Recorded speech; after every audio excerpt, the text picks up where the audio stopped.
to IMHO. It is Kelcey and Lang here. Are you sure that's Kelcey? Well, so there's this thing called alter egos when you're like the evil one. Her name's Chelsea. She's here today to talk about... Chelsea Wrong Johnson? Yes. She's here to talk about the biggest villains in the NBA. There's a lot of villains. There's a lot, but like the league needs villains, right? Like you need good storylines. You need some bad guys because if you don't have bad guys, you don't have good guys. And without good guys, what are we doing, you know? Yeah. So we are in the playoffs. Villainism is at its highest right now. We're going to go and talk about the NBA's biggest villains. I've got 3. All right. You got 3? I have 3. I have let me start with my all-time one. Because that's, like part of being the villain is you have to be willing to wear the black hat. Like you have to be willing to have other fan bases literally boo you. You have to be willing to take on all the ire and to make other people angry. Yes. And one guy who was so good at that, mostly because he was so good at basketball, and I think he doesn't get enough credit for being a willing villain for so many people, Kobe Bryant. I thought Kobe was such a good villain. I mean, you remember the clip of him counting the rings off to the fans? Like, he was willing to be the villain, to make those shots, to turn around and talk to the crowd, all that stuff. I would give Kobe some consideration on my list of villains. Okay, but how come when Clay counts as rings, I just want to punch him in the face? Because he's a villain. No. Dweeby. My number 1 villain, my number 3 villain, is it's Pat Bev. Yeah, he was going to be on my list too. Yeah, Pat Bev is my 3rd, like my number 3 villain if I'm going like 3, 2, 1. He's my number 3. He's just, he pisses people off. He just like, he's an antagonist. Yeah. And so for that reason, simply he's number 2 on mine. Like, okay.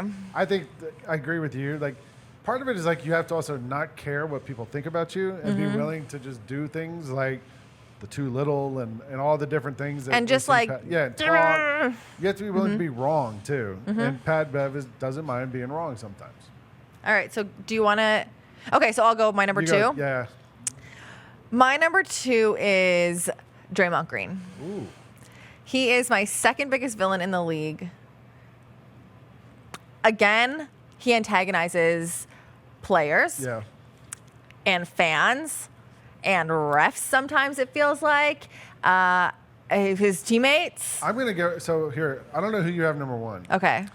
I had Draymond number 1 because to me, there's nobody who is more of a villain and has done it consistently and for so long as Draymond Green. I don't know when people will see this video.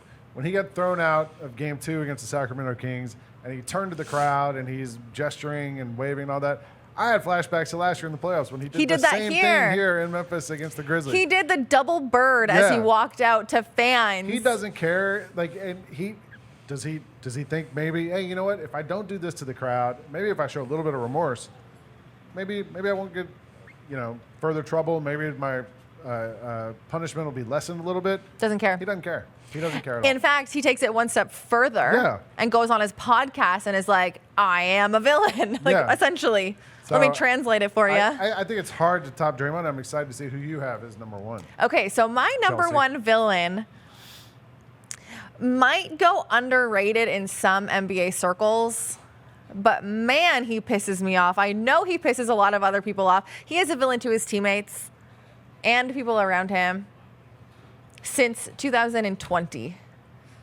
My number 1 villain is Rudy Gobert. Ooh, spicy. Yeah. Okay. Because I think he doesn't get necessarily the reputation that the Draymonds get.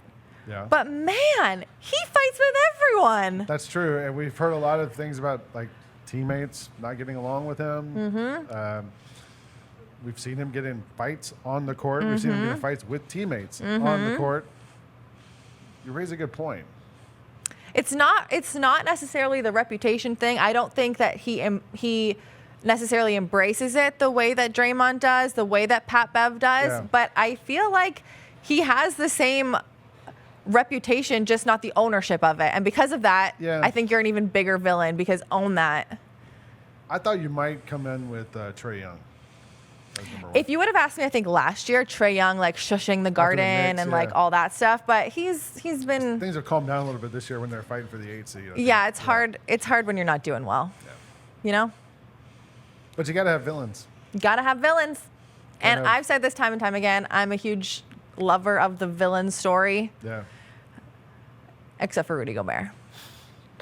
All right, that's going to be it. We want to know who you guys think are the NBA's biggest villains. We need those storylines. Put it in Keep the it juicy, keep it drama full. Let us know in the comments down below. We'll see you next week.